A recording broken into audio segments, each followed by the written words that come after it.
Assalamualaikum warahmatullahi wabarakatuh. Kami dari kelompok satu pada kesempatan kali ini akan memaparkan materi tentang pendidikan seumur hidup. Sebelum memaparkan materi, izinkan kamu untuk memperkenalkan diri. Perkenalkan, nama saya Siti Tahara Nurfalah dengan NIM 2312549 sebagai moderator hari ini. Lalu yang selanjutnya, Perkenalkan, nama saya Dwi Andini Fauzia sebagai pemateri dengan NIM 2309556.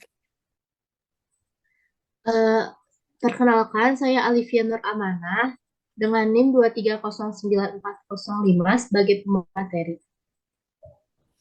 Perkenalkan, nama saya Nandita Diva Centika dengan NIM 2304226 sebagai pemateri. baik kita mulai saja pematerian hari ini. Nah, yang pertama, kita kan harus tahu ya, apa itu pendidikan seumur hidup. Jadi, pendidikan seumur hidup adalah sebuah sistem konsep-konsep pendidikan yang menerangkan keseluruhan peristiwa-peristiwa kegiatan belajar mengajar yang berlangsung dalam keseluruhan kehidupan manusia. Jadi, intinya, pendidikan seumur hidup ini tuh isinya tentang pendidikan dan kegiatan belajar mengajar dari mulai kita lahir sampai nanti kita wafat atau meninggal. Jadi pendidikan seumur hidup tuh pendidikan dalam jangka waktu yang panjang. Isinya tidak hanya pendidikan formal, tapi juga ada pendidikan informal dan non formal. Baik, yang selanjutnya ada materi tentang tujuan pendidikan seumur hidup. Baik, terima kasih. Saya akan menjelaskan materi tentang tujuan pendidikan seumur hidup, yaitu yang pertama memperkaya kehidupan intelektual individu. Di sini, setiap individu bisa memperbaharui pengetahuannya secara terus-menerus. Yang kedua, bersifat sosial. Maksud dari bersifat sosial adalah setiap individu bisa mengembangkan pendidikannya dalam aspek masyarakat. Yang ketiga, menjaga diri. Maksud dari tujuan menjaga diri adalah dengan pendidikan seumur hidup, kita bisa menjaga diri dari hal-hal yang tidak diinginkan. Yang terakhir adalah mengembangkan potensi. Dari mengembangkan potensi, setiap kepribadian individu bisa bisa bisa ke- untuk bisa mengembangkan kepribadiannya sesuai kodrat dan hakikatnya. Sekian, saya kembalikan ke moderator. Baik, terima kasih Dwi. Kita lanjut ke materi berikutnya, ada tentang karakteristik dari pendidikan seumur hidup. Baik, terima kasih. Lalu selanjutnya ada karakteristik pendidikan seumur hidup menurut W. Rashidin. Nah, menurut W. Rashidin, karakteristik pendidikan seumur hidup itu ada tiga. Yang pertama ada keterpaduan vertikal atau biasa disebut juga dengan dimensi waktu. Nah, konsep keterpaduan vertikal ini tuh mengandung arti bahwa pendidikan tidaklah berakhir ketika kita sekolah tuh selesai. Tapi pendidikan yang kita dapatkan tuh tidak hanya dari sekolah, bisa juga dari luar, bisa juga dari berbagai aspek kehidupan lainnya hingga kita meninggal dunia. Lalu yang kedua ada keterpaduan horizontal atau biasa disebut juga dengan dimensi isi atau konten. Nah, pendidikan seumur hidup ini tuh mencakup perkembangan semua aspek kehidupan manusia seperti manusia sebagai anggota masyarakat, kayak manusia sebagai negara, dan manusia sebagai sesama umat. Nah, dengan demikian pendidikan tidak hanya tertuju pada pengembangan, tetapi juga pada pelaksanaan kehidupan kita sebagai manusia. Lalu yang ketiga ada keterpaduan ekologis, atau biasa disebut juga dengan dimensi tempat atau lingkungan. Nah, konsep ini tuh mengakui bahwa pendidikan berlangsung dalam lingkup kehidupan manusia. Dengan kata lain, keseluruhan kehidupan manusia ini merupakan ekologi lingkungan tempat berlangsungnya pendidikan. Terima kasih. Saya kembalikan kepada moderator. Baik, terima kasih Alivia untuk materinya. Kita lanjut ke materi berikutnya, ada indikator pendidikan seumur hidup. Yang pertama ada berkembangnya kemitraan antara semua faktor. Di sini ada tiga faktor, yaitu faktor formal, informal, dan non-formal. Ketiga faktor ini harus terus berjalan beriringan dan berikatan agar pendidikan seumur hidup ini bisa terus berjalan. Lalu yang kedua ada kegiatan difokuskan pada kebutuhan peserta dan peserta belajar potensial. Maksud dari difokuskan untuk peserta belajar potensial adalah contoh dari pelajar potensial yaitu anak-anak muda yang otaknya tuh masih fresh gitu. Kenapa harus didahulukan, harus diutamakan? Karena apabila otaknya masih fresh, materi-materi dan ilmu-ilmu tuh gampang untuk diserap ke dalam otak dan diaplikasikan ke kehidupan bermasyarakat. Lalu yang selanjutnya adanya jaminan pembiayaan ketersediaan sumber daya belajar. Nah, kalau misalnya ada ketersediaan sumber belajar yang besar dan ada jaminannya, otomatis kegiatan belajar dan mengajar akan berjalan dengan lancar begitu. Lalu yang selanjutnya keempat, adanya penghargaan untuk pendidikan formal dan formal. Jadi buat para pelajar yang melakukan pendidikan formal, informal maupun non formal, kita harus selalu nge-appreciate atau nge-apresiasi apa yang telah mereka lakukan gitu. Lalu ada terciptanya budaya belajar pada semua jenjang, jalur, dan jenis pendidikan.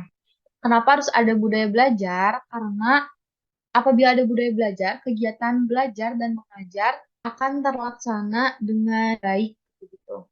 Lalu yang terakhir, adanya mekanisme penjaminan mutu melalui evaluasi dan monitoring secara berkelanjutan. Jadi kenapa harus selalu ada evaluasi dan monitoring buat pendidikan gitu? Karena supaya biar gak stuck di situ aja, supaya pendidikan di negara kita ini bisa terus berlanjut, bisa terus tingkatannya tuh bisa lebih bagus gitu. Makanya ada evaluasi dan monitoring yang berkelanjutan. Lalu yang selanjutnya ada materi alasan perlunya pendidikan sepanjang hayat atau pendidikan seumur hidup. Baik, terima kasih. Jadi di sini ada beberapa alasan perlunya pendidikan seumur hidup. Yang pertama adalah keterbatasan kemampuan pendidikan sekolah. Jadi di sini ternyata masih banyak sekolah yang tidak memenuhi harapan masyarakat. Nah, terlihat antara lain seperti banyak lulusan yang tidak dapat diserap dalam dunia kerja, lalu ada daya serap rata-rata lulusan sekolah masih rendah karena pelajar tidak dapat belajar optimal, lalu eh, pelaksanaan pendidikan sekolah juga tidak efisien sehingga terjadi penghamburan pendidikan yang terlihat dari adanya putus sekolah dan adanya siswa yang mengulang. Maka dengan demikian, pendidikan sekolah saja tidaklah cukup, maka diperlukan adanya pendidikan di luar sekolah. Lalu yang kedua ada perubahan masyarakat dan peranan sosial. Nah, di sini globalisasi dan pembangunan mengakibatkan perubahan-perubahan yang cepat dalam masyarakat dan ikut mempengaruhi aspek-aspek sosial yang ada.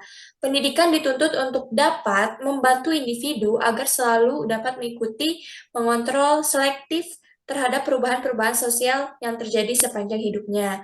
Lalu yang ketiga ada pendaya gunaan sumber yang masih belum optimal. Jadi di sini adalah salah satu masalah pendidikan kita dewasa ini adalah kelangkaan sumber yang mendukung pelaksanaan pendidikan. Hal yang perlu dilakukan adalah yang pertama adalah penghematan dan optimalisasi dalam penggunaan sumber yang telah tersedia bagi pendidikan. Lalu yang terakhir ada perlunya penggalian sumber-sumber yang baru yang masih terpendam dalam masyarakat yang dapat dimanfaatkan untuk memperlancar dan meningkatkan proses pendidikan. Slide selanjutnya.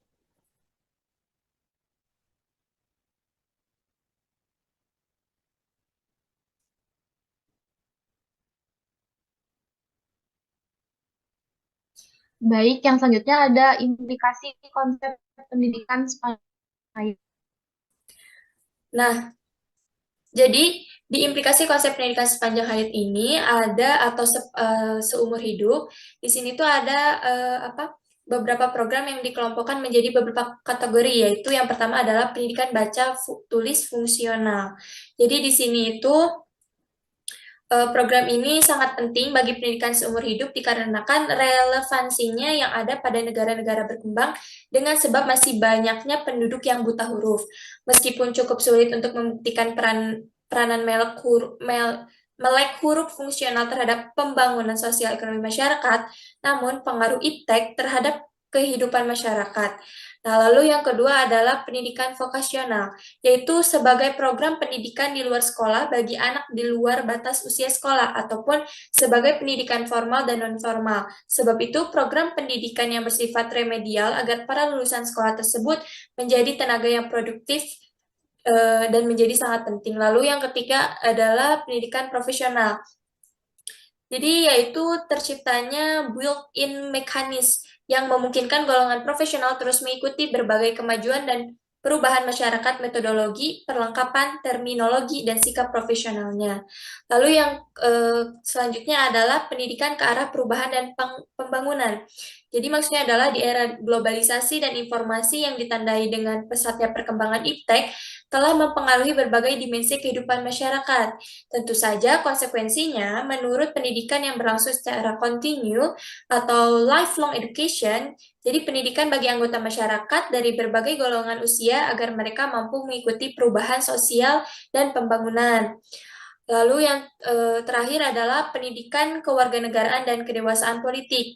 Selain tuntutan penguasaan ilmu pengetahuan dan teknologi, dalam kondisi sekarang di mana pola pikir masyarakat yang semakin maju dan kritis, baik rakyat biasa maupun pemimpin pemerintahan di negara yang demokratis diperlukan pendidikan kewarganegaraan dan kedewasaan politik, yaitu karena ini bersifat kontinu dalam konteks ini merupakan konsekuensinya.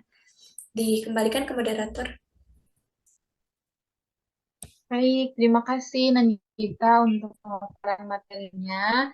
Nah, yang selanjutnya kita sudah sampai pada kesimpulannya.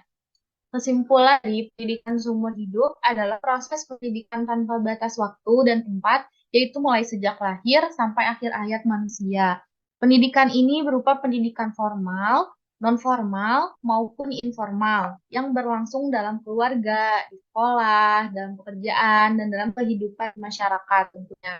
Tujuan pendidikan manusia seutuhnya dan dilaksanakan seumur hidup adalah untuk mengembangkan potensi kepribadian manusia sesuai dengan kodrat dan hakikatnya. Jadi ingat ya, pendidikan itu dan kita menuntut ilmu tuh nggak ada batasan waktu dan umur begitu.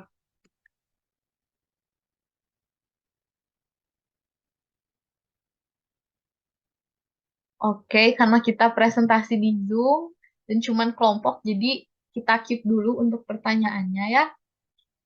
Nah, terima kasih. Sekian pemaparan materi tentang pendidikan seumur hidup dari kelompok satu.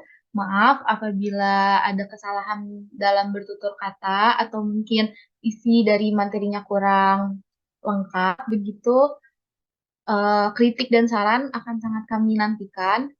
Wassalamualaikum warahmatullahi wabarakatuh.